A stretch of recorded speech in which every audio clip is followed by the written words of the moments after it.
ঈদের উপহার হিসেবে ইসরায়েল ও মার্কিন ঘাঁটিতে দফায় দফায় বৃষ্টির মতো মিসাইল হামলা চালিয়েছে ইরান।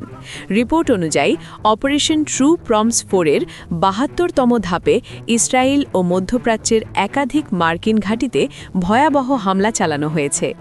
এই দফায় ইসরায়েলের কেন্দ্রস্থল এবং উত্তরভাগ লক্ষ্য করে ইমাদ এবং বহুস্তরীয় ওয়ারহেড সম্বলিত গাদার মিসাইল নিক্ষেপ করেছে IRGC। এছাড়া দক্ষিণ ইসরায়েলের পারমাণবিক কেন্দ্র সমৃদ্ধ শহর ডিমোনায় ক্ষেপণাস্ত্র হামলা চালানো হয়েছে। এটি মূলত ইরানের নাতাঞ্জ পারমাণবিক কেন্দ্রে আগে চালানো একটি হামলার জবাব ছিল। এছাড়া ইসরায়েলের দক্ষিণাঞ্চলীয় শহর আরাদে ভয়াবহ ক্ষেপণাস্ত্র হামলা চালিয়েছে ইরান। এতে অন্তত ৬ জন নিহত হয়েছে এবং আহত হয়েছে আরও ৮৮ জন। তাদের মধ্যে ১০ জনের অবস্থা গুরুতর। অবৈধ ভূখণ্ডটির একাধিক শহরে শক্তিশালী মিসাইল হামলায় ব্যাপক ক্ষতি হয়েছে। ধসে গেছে অন্তত ২০টি ভবন। হতাহতের সংখ্যা আরও বাড়তে পারে বলে স্থানীয় অ্যাম্বুলেন্স সেবা বিভাগ জানিয়েছে। ইরানের এই ভয়াবহ হামলার পর ইসরায়েলি প্রধানমন্ত্রী বেনিয়ামিন নেতানিয়াহু জানিয়েছেন, হামলার পর তিনি আরাদ শহরের মেয়রের সঙ্গে কথা বলেছেন। নেতানিয়াহু এই ঘটনাকে শহরটির জন্য অত্যন্ত কঠিন এক সন্ধ্যা বলে বর্ণনা করেছেন। নেতানিয়াহু সামাজিক যোগাযোগ মাধ্যম এক্সে লিখেছেন, তিনি এই সময়ে মাঠে কাজ করা জরুরি এবং উদ্ধারকারী বাহিনীকে আরও শক্তিশালী করবেন। একই সঙ্গে তিনি দেশ জুড়ে মানুষকে নিরাপত্তা নির্দেশনা মেনে চলার আহ্বান জানিয়েছেন। নেতানিয়াহু আরও বলেন, সব ফ্রন্টে আমাদের শত্রুদের ওপর হামলা চালিয়ে যেতে আমরা দৃঢ় প্রতিজ্ঞ। এছাড়া এই হামলায় মার্কিন নৌবাহিনীর ৫ম ফ্লিটকেও লক্ষ্যবস্তু করা হয়েছে। এই অভিযানের প্রথম মিসাইলটি আরব যুবকদের উদ্দেশ্যে একটি আবেগঘন বার্তা ছিল। তা হল, হে আরব যুবক, তারা তোমাদেরও আয়ত্ত করতে চায়, কিন্তু আমরা তোমাদের রক্ষা করছি। অন্যদিকে সৌদি আরবের রাজধানী রিয়াদ লক্ষ্য করে ৩টি ব্যালিস্টিক ক্ষেপণাস্ত্র নিক্ষেপের ঘটনা ঘটেছে বলে জানিয়েছে দেশটির প্রতিরক্ষা মন্ত্রণালয়। মন্ত্রণালয়ের বিবৃতিতে বলা হয়, নিক্ষেপ করা ক্ষেপণাস্ত্রগুলোর একটি আকাশেই প্রতিহত করা হয়েছে, বাকি দুটি জনবসতিহীন এলাকায় গিয়ে পড়ে, ফলে বড় ধরনের ক্ষতি এড়ানো সম্ভব হয়েছে। তবে এই হামলার জন্য কারা দায়ী এ বিষয়ে এখনও কোনো নির্দিষ্ট তথ্য জানায়নি সৌদি কর্তৃপক্ষ।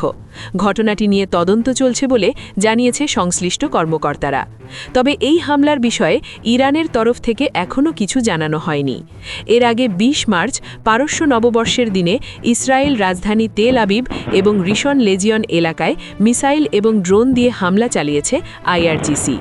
এছাড়া কুয়েতের আলী আল সালেম, সৌদি আরবের আল খারাজ এবং ইরাকের ভিক্টরি মার্কিন ঘাঁটিতে ড্রোন ও ভারী মিসাইল দিয়ে বিধ্বংসী পরিচালনা করা হয়েছে। মূলত যুদ্ধের ৩ সপ্তাহ নিবিড় পর্যবেক্ষণের পর ইসরায়েল ও মার্কিন ঘাঁটিগুলোর বাস্তব চিত্র পর্যালোচনা করে এই ধাপে সম্পূর্ণ নতুন রণকৌশল ও উন্নত সমরাস্ত্র ব্যবহার করেছে ইরান। এর আগে শুক্রবার রাতে পরিচালিত ৭০তম ঢেউয়ে একযোগে ৫৫টি স্থানে আঘাত হেনেছে ইরান। এর মধ্যে আল-দাফা, এরবেল এবং আল খারাজের মতো ৫টি প্রধান মার্কিন সামরিক ঘাঁটি ছিল। এছাড়া ইসরায়েলের হাইফাই, তেল আবিন, খেদেরা এবং কিরিয়াত অনুরো মতো শহরগুলোতে খাইবার সেখানে ৪ মিসাইল দিয়ে হামলা চালানো হয়েছে। এসব হামলায় শত্রুপক্ষের প্রতিরক্ষা ব্যবস্থাকে পুরোপুরি ওলটপালট করে দেওয়ার দাবি করেছে ইরানি বাহিনী। এই হামলাগুলোকে ইরানি জনগণের জন্য বরকতময় ঈদের উপহার হিসেবে বর্ণনা করেছে ইরান। দখলদার ইসরায়েলকে সতর্ক করে ইরানি বাহিনী বলছে, আমরা তোমাদের শান্তিতে থাকতে দেব না। বিমান হামলার সাইরেনের শব্দ তোমাদের তাড়া করে ফিরবে এবং তোমরা দুর্দশার মধ্যে পড়বে। এদিকে যুদ্ধের এ পর্যায়ে বন্ধু হয়ে ইরানের পাশে থাকার বার্তা দিয়েছেন রুশ প্রেসিডেন্ট ভ্লাদিমির পুতিন। শনিবার ক্রেমলিনের এক বিবৃতিতে বলা হয়, ভ্লাদিমির পুতিন ইরানের জনগণকে এই কঠিন পরীক্ষা অতিক্রম করার জন্য শক্তি কামনা করেছেন।